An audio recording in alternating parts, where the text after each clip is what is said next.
Eh ben, si on m'avait dit que Saul Goodman de Breaking Bad et évidemment Better Call Saul et Doc de Retour vers le futur pèteraient des tronches dans le même film, je vous avoue que j'y aurais pas cru. Et pourtant, c'est le cas. Voilà, c'est véritablement un concept ce film.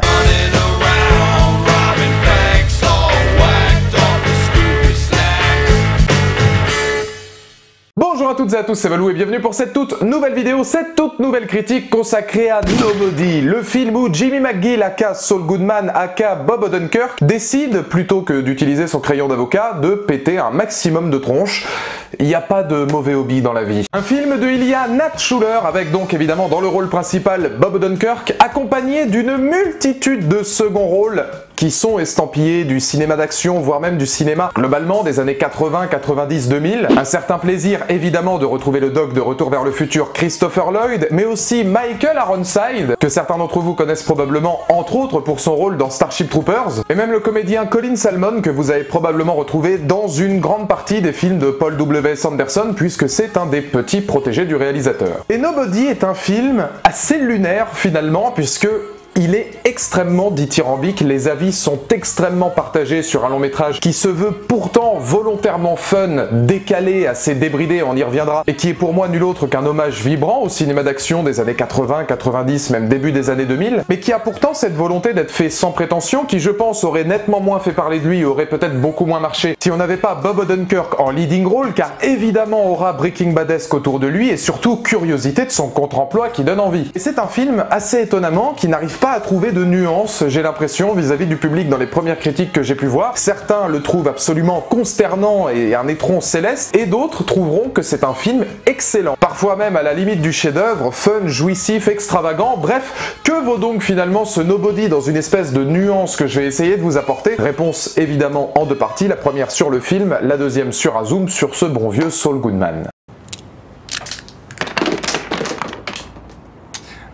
I'm gonna fuck you up. Et la première chose que j'ai envie de souligner, c'est que pour moi cette œuvre est un immense melting pot d'une multitude de références, de mise en scène, d'enjeux et d'un côté extrêmement divertissant qui était justement propre au cinéma d'action. Et ce melting pot est pour moi un hommage vibrant au cinéma d'action des années 90, début des années 2000, voire peut-être même parfois des années 80, complètement décalé, complètement déjanté, loufoque, fait sans prétention, mais qui reste quand même pour moi filmiquement quelque chose de plutôt réussi. Et vous allez voir que ce melting pot, on le retrouve dès le scénario, puisque je l'espère en tout cas, vous aurez repéré, à mon avis, l'immense référence qu'il y a à un épisode de Malcolm. À savoir qu'il y a un épisode de Malcolm où Hal se réveille à la suite d'un cambriolage et malheureusement il ne peut pas sortir de son lit puisque Lois a trop brodé le lit, et à partir de ce moment-là, il va prendre sa batte de baseball, il va arriver beaucoup trop tard puisque Reese a fait le ménage, et à partir de ce moment-là, il va essayer, pour retrouver ce côté héroïque dans l'œil et dans le regard de sa famille, en voulant absolument sauver la veuve et l'orphelin, en partant dans la ville tard le soir, histoire de se prouver quelque chose, parce qu'il a envie justement de prouver qu'il est capable de faire quelque chose après avoir été totalement impuissant pendant ce cambriolage. C'est exactement, à part vis-à-vis de quelques twists qui vont considérer le personnage de Bob Odenkirk, qui sont des twists que je ne parlerai pas dans cette vidéo, histoire de vous éviter un petit peu les spoils, sachez simplement que le personnage de Hutch, donc Bob Odenkirk, a un passé qui va potentiellement faire comprendre au spectateur toutes les raisons qui le poussent à agir comme ça dans le film. Mais pour le coup, le scénario est exactement le même. Au demeurant, Hutch est un père de famille, tout ce qu'il y a de plus banal et ordinaire, voire même parfois assez triste par moments, qui a une vie, une routine qui est plus ou moins toujours la même chose, qui n'arrive plus à trouver dans le regard de sa femme, dans le regard de ses enfants, ce côté un petit peu héroïque qu'il pouvait avoir parce qu'il s'est totalement bridé dans cette vie, qui va subir un cambriolage et qui va décider de ne pas intervenir, et qui à partir de ce moment-là va un petit peu passer pour un lâche auprès de ses voisins, auprès de sa famille, et qui va à partir de ce moment-là essayer de rentrer en vendetta, non seulement contre les autres mais aussi contre lui-même, pour retrouver ce côté un petit peu héroïque et pour prouver aux autres qu'il n'est pas un lâche. Vous aurez donc compris l'appellation Nobody puisque c'est tout simplement l'histoire d'un homme que l'on juge comme étant personne, citoyen plus que lambda, mais uniquement à première vue. Et j'ai trouvé ça très intéressant que si on nommait un petit peu les twists et puis le contexte du personnage de Bob Odenkirk, le scénario est quasiment similaire à celui de Malcolm, et vous allez voir qu'au final, ce film-là, Nobody, reprend énormément de choses qui ont déjà été faites et qui va mettre toutes ces références au service d'un film justement qui, pour moi, est un véritable hommage. Que ce soit dans la mise en scène ou dans le montage du film, qui peut par moments faire penser à du Edgar Wright, avec une espèce de montage dynamique extrêmement rapide sur tous les moments de la journée que va avoir Bob Odenkirk, que ce soit sur l'utilisation musicale, qui est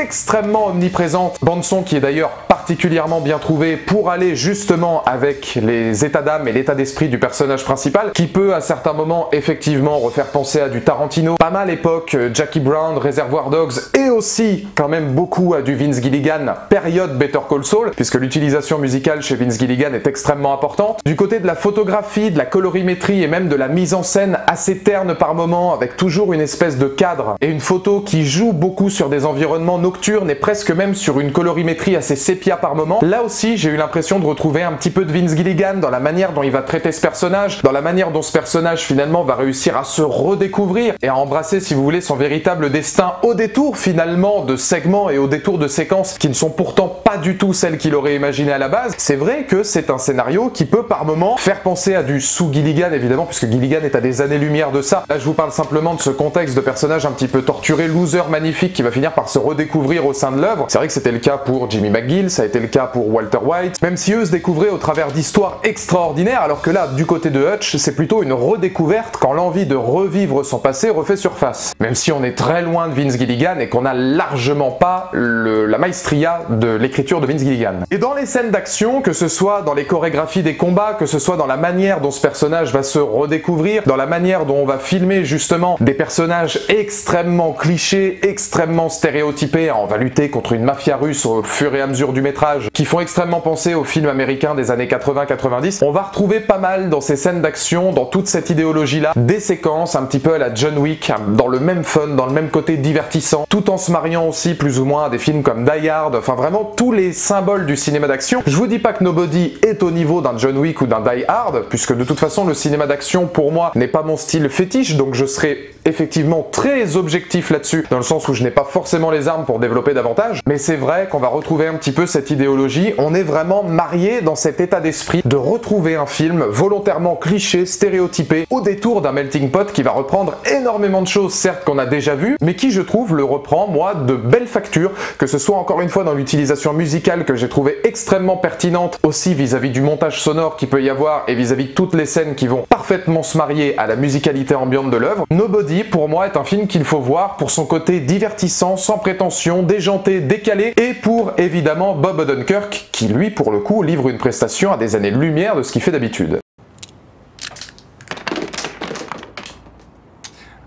I'm gonna fuck you up. Et ce sera la deuxième partie, peut-être un petit peu plus courte de cette vidéo. Saul Goodman, qu'on avait évidemment connu pour son rôle dans Breaking Bad et Better Call Saul, se retrouve cette fois à casser un maximum de bouches, bien aidé par le personnage de Christopher Lloyd, qui est pour moi l'un des aspects les plus négatifs du film, puisqu'autant vous le verrez dans la première situation où on apprend le twist autour de Christopher Lloyd, j'ai trouvé ça assez marrant et surtout assez savoureux, mais toute la fin du métrage est beaucoup trop grandiloquente et pour moi beaucoup trop cliché, beaucoup trop too much pour m'avoir convaincu, même si ça reste évidemment du second degré. C'est ça qui est intéressant aussi, c'est qu'on sent que les comédiens s'éclatent et se jouent aussi de leur propre rôle et de leur propre carrière. Mais on retrouve chez Bob Odenkirk dans le regard. Moi j'aime beaucoup le regard de Bob Odenkirk puisqu'il livre véritablement quelque chose de l'ordre de l'émotion vis-à-vis du spectateur, de l'ordre de l'image affecte, simplement par son regard, simplement par la manière dont il va voir le monde, ce côté un petit peu loser magnifique qu'il va réussir à avoir, mais qui va totalement basculer vers autre chose quand au fur et à mesure du long métrage, on va apprendre quel était le passé de Bob Odenkirk, quel était véritablement le rôle de Hutch dans la société avant de se ranger en tant que père de famille idéal. Et c'est des situations clichés vues et revues dans le monde du cinéma, mais qui matchent bien parce que Bob Odenkirk, on ne l'imagine pas du tout dans ce registre au demeurant. Quand on connaît un petit peu sa carrière, surtout pour Breaking Bad, et quand on a vu un petit peu ce qu'il était capable de faire ailleurs, c'est à des années-lumière du cinéma d'action aujourd'hui. Et je trouve que ce contre-emploi est parfaitement réalisé par l'acteur principal et surtout assez audacieux d'aller récupérer ce mec-là qui va pleinement convaincre entre sa crédibilité dans les scènes d'action et l'émotion de son côté loser qui permettra de comprendre tous les travers qu'il a dû subir et toute la psychologie, toute la psyché finalement qui l'emmène vers ce genre de décision. Mais le contre-emploi fait que prendre Bob Odenkirk est d'autant plus intéressant parce qu'il est extrêmement crédible. Et c'était peut-être le plus dur pour le comédien, tant il est estampillé Saul Goodman, pour le coup j'ai trouvé la prise de risque plutôt réussie. Donc dans les commentaires ci-dessous, n'hésitez pas évidemment à me donner votre point de vue. Voilà mon avis sur Nobody. C'est pas un film qui va révolutionner l'industrie du cinéma, je pense pas qu'il mérite d'être qualifié d'excellent chef-d'œuvre comme je le vois, mais je trouve encore moins qu'il mérite d'être qualifié de de merde absolue ou d'étron céleste, parce que c'est un film sans prétention, divertissant, hommage vibrant au cinéma d'action, et qui va revenir à des codes, si vous voulez, qui sont des codes qui réinventent rien à l'ancienne, mais qui ont le mérite, par ce melting pot, d'être un hommage vibrant à ce style qui se moque de ses propres codes filmiques, tout en leur rendant hommage, mais aussi et surtout à la génération du public des années 80-90, qui en était fan, et qui a pu peut-être rêver avec un cinéma qu'il va potentiellement retrouver avec ce film.